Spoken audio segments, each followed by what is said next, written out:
মদিনার সবচাইতে গরিব সাহাবী বেলাল রাদিয়াল্লাহু তাআলা আনহু লজ্জাস্থান ঢাকার জন্য শুধু একটা জামা ছিল, গায়ে দেওয়ার মতো কোনো জামা নাই।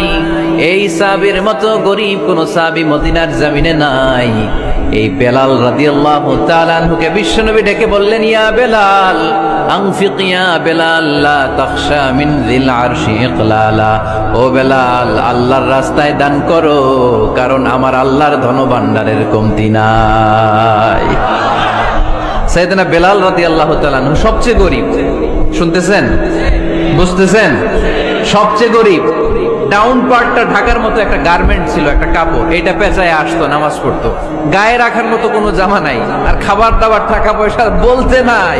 ওই সাহাবীর বিষ্ণু সাল্লাল্লাহু আলাইহি ওয়াসাল্লাম বললেন, আনফিক বেলাল, বেলাল তুমিও দান কর, তুমিও দাও, দানের হাতকে প্রশস্ত করে দাও। আনফিক ইয়া ইবনা আদম উনফিক আলাইক, হে বনি আদম দাও, দিলে আমি তোমারে দেব। যারা দান করে বেশি তাদেরকে দেয় কে? দিলেই আসবে, না দিলে আসে না।